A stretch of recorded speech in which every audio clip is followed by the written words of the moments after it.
Une causerie débat sur le VBG organisée à l'intention des personnes déplacées de la localité de Baguineda Tintembougou. L'initiative est de Yelen, une association qui milite pour la promotion des droits de la femme et des filles. À l'occasion, l'association a fait don de vivres et de médicaments à la population locale. Le 15 mai dernier marquait la 32e année de disparition de Amadou Ampateba. La chroniculture de ce jour est consacrée à ce fervent défenseur de la culture africaine qui a laissé derrière lui une dizaine d'œuvres qui continuent d'émerveiller, de former et d'éduquer les amoureux des livres à travers le monde. Voilà donc pour les titres. Merci d'être très nombreux à ce rendez-vous d'information de ORTM2. Bonsoir et bienvenue à tous. Les VBG, les violences basées sur le genre. Yelen, une association qui milite pour la promotion des droits de la femme et des filles, a initié une causerie débat sur la question à l'intention des personnes déplacées de la localité de Baguineda Tintembougou. L'événement a également été mis à profit pour faire don de vivres et de médicaments à la population locale. De retour à Bamako, suivons ce reportage de nos envoyés spéciaux à Baguineda Tintembougou, Moussa Balo et Lala Diara Touré. Yele est une association qui a principalement pour mission la promotion des droits des femmes et des filles en les outillant pour prévenir d'éventuels cas de violence. Aussi, elle sensibilise les femmes et les jeunes filles sur la santé de la reproduction. Au-delà, le mouvement évolue dans le volet humanitaire, d'où ce don au bénéfice de 843 déplacés installés à Tintembougou dans la périphérie de Bamako. Il est composé de vivres, de médicaments et d'habits. Nous sommes là ce matin pour apporter une assistance aux déplacés de Tintembougou. On a vu que ces déplacés vraiment sont dans une situation de vulnérabilité. Vraiment, il est important en tant qu'être humain, en tant que société civile, de venir en aide à nos semblables. Parce que quoi qu'il arrive, c'est une situation qui a prévalu que ces gens-là sont dans cette situation. Ils ont quitté chez eux dans une situation d'insécurité et ils sont là sans assistance ni rien du tout. Mais nous, on a jugé nécessaire de leur venir en aide.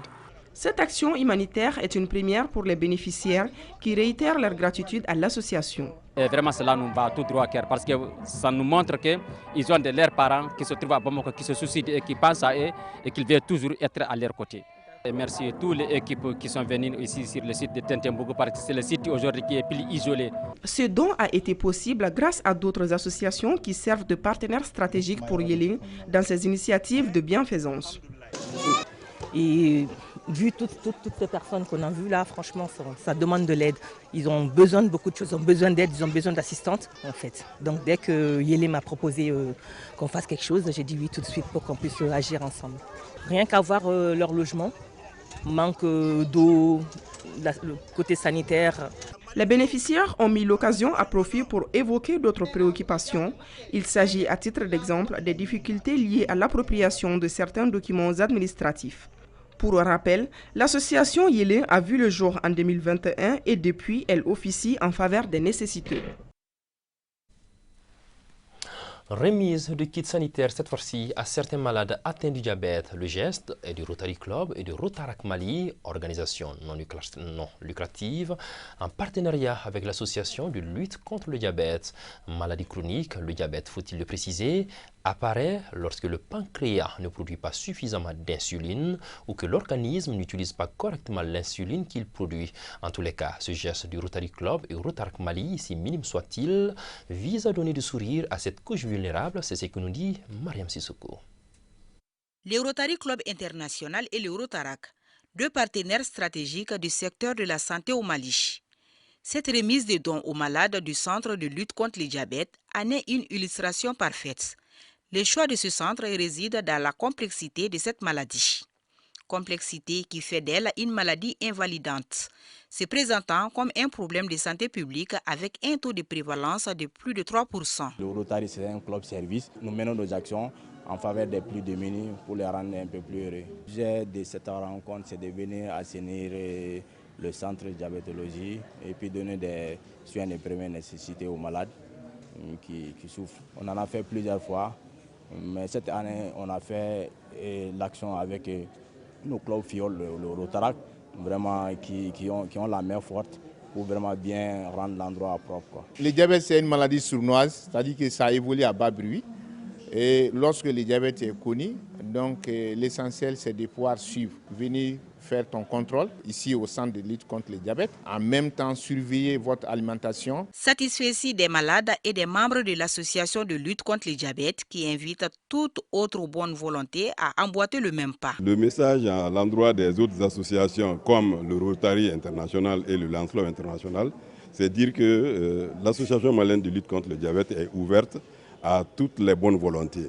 Et ce travail qu'on fait va directement à l'endroit des malades du diabète ou des personnes à risque du diabète. Donc c'est une très grande satisfaction parce que le Rotary Club International nous aide beaucoup. Chaque fois, ils viennent faire les nettoyages, chaque fois, ils viennent faire des donations. Ça nous va droit au cœur. Cette action du Rotary Club International et le Rotarac s'inscrit dans les axes prioritaires de la dite fondation depuis plus d'une vingtaine d'années. Une manière, selon le président, de contribuer à abréger les souffrances des nécessiteux. Outre le don, les bienfaiteurs du jour ont procédé au nettoyage des logos du centre au bénéfice des malades et du personnel soignant. Le surpoids est peu considéré chez nous comme étant une maladie ou un facteur favorisant plusieurs maladies. Afin d'éviter ce dépassement de kilogrammes qui peut aller vers l'obésité, il est important de suivre certaines règles définies par les nutritionnistes. Dr Ibrahim Sissoko, nutritionniste diététicien, nous en dit plus au micro de Fatou Diaby. Le surpoids et l'obésité sont définis selon ce qu'on appelle l'indice de masse corporelle, c'est-à-dire un chiffre obtenu à partir du poids en kilogrammes et de la taille en mètres carrés. Lorsque ce chiffre se situe entre 25 et 30, on parle de surpoids. Lorsqu'il est au-delà de 30, on parle d'obésité. Mais aujourd'hui, les nutritionnistes arrivent à classifier quand même le surpoids comme une pré-obésité, parce que déjà, étant en surpoids, il y a des risques sanitaires qui sont là. À commencer par les maladies métaboliques non transmissibles. Une personne en surpoids est en grand risque de développer des maladies métaboliques non transmissibles, telles que le diabète, telles que l'hypertension artérielle, telles que les cancers, les maladies cancéreuses.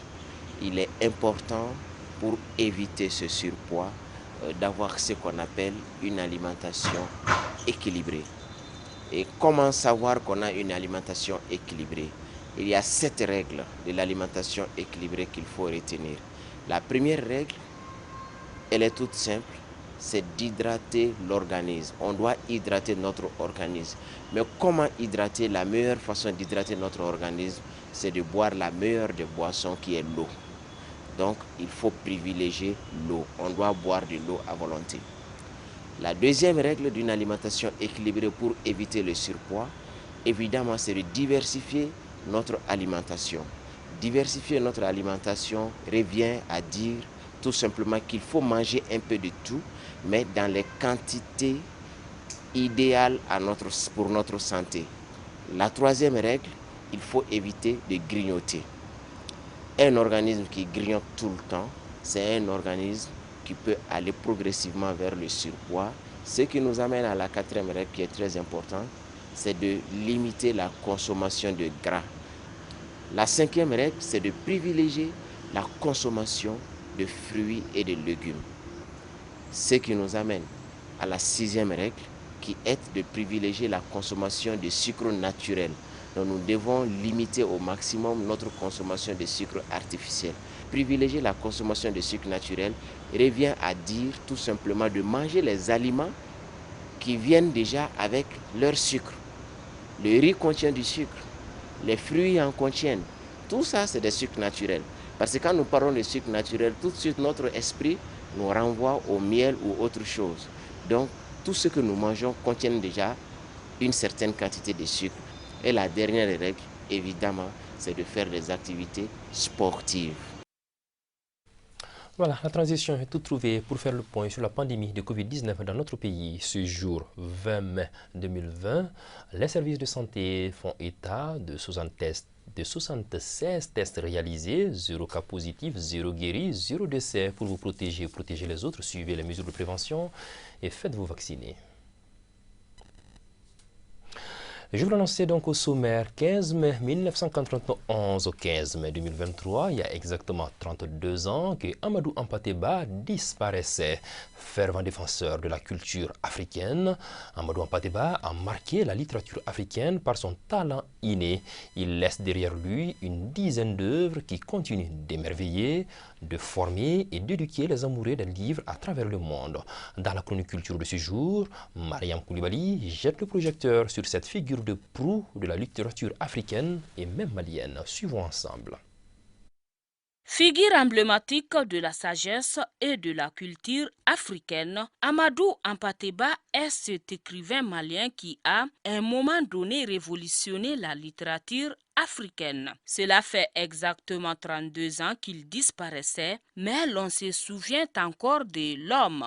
C'est un grand homme de culture qui, durant toute sa vie, s'est battu pour la reconnaissance de la culture africaine à travers ses combats, à travers son engagement, à travers les œuvres qu'il a pu écrire et léguer à la nouvelle génération. Et tout son combat s'est bien entendu limité à cela. D'une main magique, Amadou Hampâté Bâ dans ses écrits manifeste un humanisme universel. Il laissa à travers ses œuvres une bibliothèque intarissable sur la culture et la tradition orale. Ce n'était pas un homme qui a fait des grandes études, des études très très poussées, mais il était à la fois sociologue, il était ethnologue, il était historien, il était mystique musulman, il était arithmologue, il était arithmosophe, il était conteur. Et il a mené des richesses sur toute l'Afrique occidentale et française. Il a mené des tournées. Il a fait 2 mandats au Conseil exécutif de l'UNESCO, où il s'est battu là-bas aussi pour la reconnaissance de la culture africaine, où il s'est investi pour que cette institution spécialisée des Nations Unies puisse débloquer un fonds pour mener des richesses sur notre riche tradition orale africaine, notamment, bien entendu, sur nos langues. Et c'est là-bas, d'ailleurs, qu'il a, pour la première fois, cité sa fameuse phrase qui est connue de tous, où il dit, je cite, « En Afrique noire, chaque fois qu'un vieillard traditionnaliste meurt, c'est une bibliothèque inexploitée qui brûle. » Mais pour lui, le vieillard, ce n'est pas simplement l'âge, ce n'est pas les cheveux blancs. Pour lui, le vieillard symbolise la connaissance, le savoir, et l'enfant peut détenir le savoir. Avec son titre inédit, L'étrange destin de Wangrin, Amadou Hampâté Bâ a reçu plusieurs prix littéraires. Un livre qui retrace le parcours d'un homme que l'auteur rencontra à Ouagadougou au Burkina Faso. J'ai lu ce livre au moins 5 ou 6 fois, mais à chaque lecture, je découvre encore une nouvelle façon, de nouvelles leçons dans ce livre que je n'avais pas découvert dans la lecture précédente. Et donc ça a été un livre qui a été traduit dans beaucoup de langues, qui a eu beaucoup de prix littéraires à travers le monde. Il a eu le prix de la langue française, le prix de l'Académie des gens de lettres, le prix de la Fondation Meni à Houston, au Texas. Et donc c'est un livre qui a remporté beaucoup de prix. Un homme averti, Amadou Hampâté Bâ adressa à la jeunesse africaine une lettre qu'il écrit en 1985, 6 ans avant son décès. Une lettre qui garde encore tout son sens. Cette lettre aujourd'hui, elle est plus que d'actualité. C'est une invite à la jeunesse malienne, à la jeunesse africaine, à s'enraciner, à ne pas se fermer au monde, mais à rester pleinement elle-même, enracinée dans ses valeurs et dans ses cultures, mais tout en restant ouvert à travers le monde. Tout ce qui nous vient de l'extérieur comme idée positive, qui est compatible avec notre culture, nous devons prendre ça, mais ce qui n'est pas compatible avec, nous devons leur laisser ça. Donc, je pense que c'est des conseils comme ça qui donnent. Et cette lettre aujourd'hui, j'invite la jeunesse malienne à en faire son passeport citoyen. Comme on le dit, les morts ne sont vraiment morts que lorsque les vivants les ont oubliés. Amadou Hampâté Bâ reste vivant à travers ses œuvres. La finale de la Coupe féminine de football interlycée organisée par l'AJDS, l'Association des jeunes pour le développement de Sangaré-Bougou, s'est jouée ce jeudi au terrain de basket du 10 quartier. Cette coupe a pour objectif de promouvoir le football féminin en milieu scolaire. Kounadi Bamani. Première du genre, cette compétition 100% féminine organisée par l'Association des jeunes pour le développement de Sangaré-Bougou opposait 8 établissements privés au départ. À travers cette coupe, L'association entend valoriser le football féminin au Mali. C'est juste pour promouvoir le football féminin en milieu scolaire. Car on a vu que les jeunes filles sont marginalisées par rapport au foot. Donc c'est la raison pour laquelle on a initié cette activité. En tant que femme et leader, l'honneur d'accompagner une telle initiative ne se refuse pas, nous confie la marraine.